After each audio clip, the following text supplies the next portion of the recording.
Good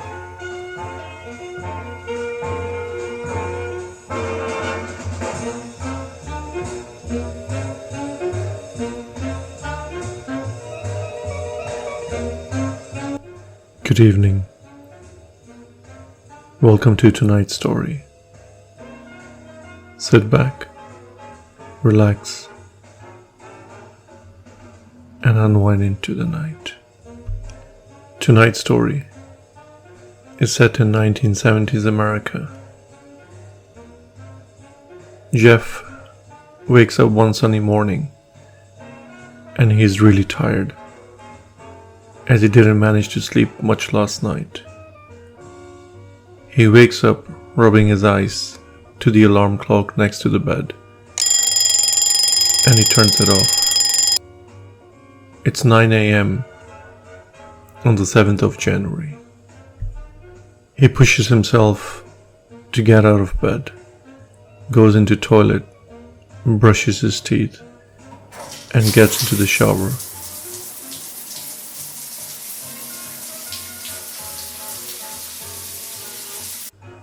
After changing his clothes, which seemed tighter than usual, he comes down to the kitchen, makes himself some breakfast.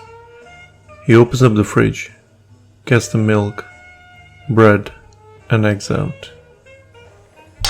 He makes himself a scrambled egg with toast and makes himself a strong cup of coffee. He finishes having his breakfast, opens up his front door, and gets the newspaper left on the drive by the paper guy on his bike. He starts to read the paper with some coffee sitting in his front yard, and not long after that, he suddenly looks up to see his new neighbors are moving in. It was a young couple who were getting their boxes out of the car and rushing into the new house. Jeff waves at them, and they wave back, smiling at him. The next day, Jeff wakes up again, follows his usual morning routine. He sees his neighbor in the back garden, so he walks across to the fence, which was taller than both of the men, and he thought it was a good idea to say hello, as Jeff and his neighbor's house were the only two houses for miles, and they had no other neighbor. Jeff's neighbor seemed really friendly, and Jeff was really glad he finally had someone move next to him to keep him company. That evening, he made some home-cooked food and went over to the back of his garden. He saw his neighbor in the garden and lifted a plate to give it to him across the tall fence. They started to get along really well, and over the next few days, whenever Jeff would cook something, he would bring it across to his neighbor's fence and give it to him. One evening, when Jeff was getting ready for bed, in his bedroom upstairs, he heard a woman scream. He tried to see where they were coming from, out of his window, and to his horror, saw his neighbor and his wife arguing. He hid behind his curtain, but was able to peek through.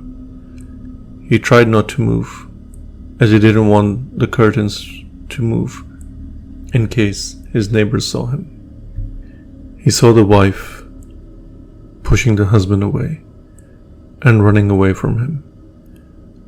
The husband ran into the kitchen, grabbed a kitchen knife, and ran after his wife. Jeff's heart was racing at this point, and he froze in fear. He knew if he moved, his neighbor would be able to see him, as the curtains were open to the side of the window. And then he saw the husband grabbing his wife by her throat, pinning her against the wall, and putting the knife next to her throat. They both were now in their upstairs bedroom, right across Jeff's window. Jeff started to shake, but before he could think of helping the lady. He watched in horror as the husband stabbed his wife. She fell to the ground. Jeff was shaking in fear and suddenly tried to grab the curtains to stop him from fainting. To Jeff's horror, the husband, with a bloody kitchen knife, saw him across his window. And just as he did, there was a loud thunder, which showed both of the men's faces in the flash when they saw each other in their windows, staring for a second. It then started to rain really heavily outside. Jeff then saw the husband running towards the bedroom door, reappearing in his living room window across Jeff's house. He came to his front door and then was running toward Jeff's house. Jeff very well knew at this point he had to hide from the man before he kills him too. He ran towards the next room and hid there. He waited and waited for the man to run up the stairs, but there was no sound of anything apart from the heavy rain hitting the windows. Jeff then decided to escape from his window in case the man was waiting for him downstairs. He opened up his bedroom's window upwards, and luckily due to the heavy rain, the sound of the window was masked. And just before he jumped down, he turned around, and to his horror, there was a man lying dead on the bed. Jeff was really confused at this point. He had no idea why was there a man lying dead in the bedroom next to his. He went over and saw an old man's decaying body, and it suddenly dawned on him the horrendous smell was in that room. Jeff was really confused and scared at this point.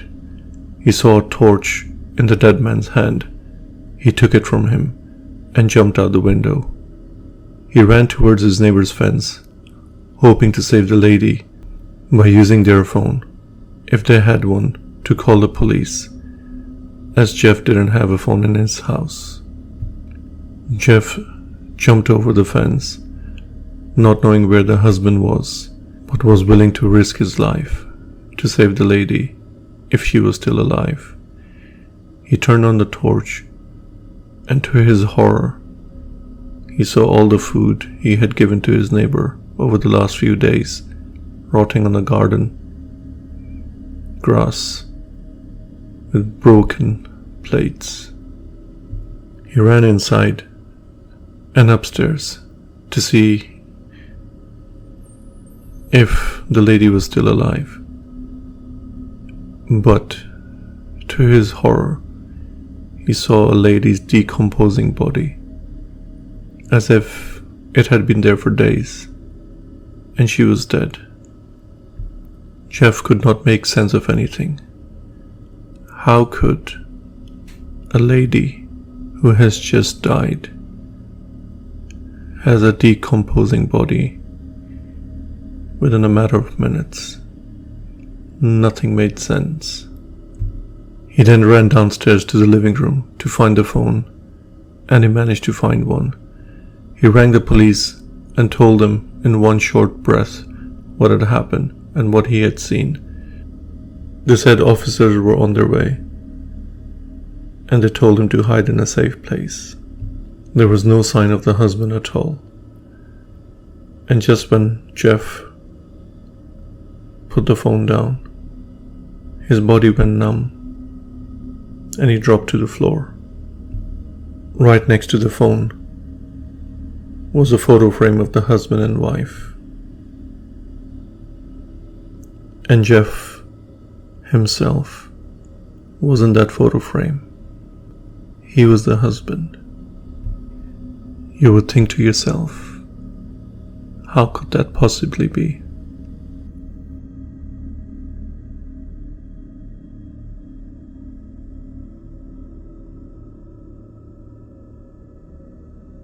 Around a week ago, Jeff and his wife moved into their new home. They were happy at first and really enjoyed their new home. However, after a few days, Jeff's behavior started to change drastically. He became a different person. His wife did not know what had happened to him. He would get up in the middle of the night and would stand in the corner of the dark room, whispering things. At first, his wife thought he had started to sleepwalk, but things became worse when she would wake up in the middle of the night, seeing Jeff lying next to her with his eyes wide open, just staring at her. One evening, they got into a heated argument when Jeff took out a knife and killed his wife. He saw his elderly neighbor looking at him across the street and ran into his house and killed him too. Jeff then woke up in the morning the very next day in his neighbor's house with a complete memory blackout, and that's where the story started from. He woke up in his neighbor's house thinking it was his, and hence when he tried to fit into the new clothes, but those were his neighbor's clothes. And when he saw a couple moving across the street, he was hallucinating himself and his wife moving in about a week ago. Everything he had cooked and walked to the fence and given across the fence was to nobody. He was talking to himself at the fence all week. And finally, he then relived the very last night from his neighbor's house, seeing himself kill his wife, which was about a week ago. He was hallucinating everything he had done over the last week from his neighbor's house. And when he tried to jump out the window, it was his neighbor's body he saw on the bed, which was decomposing for about a week. The police finally arrived at the scene and took Jeff into custody. He was found with a picture of his wife next to his chest, crying. The police never knew the motive for his wife's murder, as he never spoke a word again.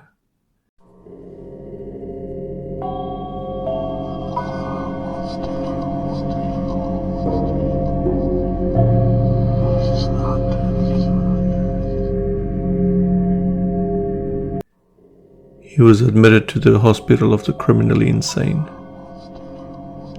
They say he would stand up in the corner of the room every night, whispering and talking to somebody, whatever it was, who made him kill his wife and neighbor, had followed him to the asylum and was with him every single night. Good night.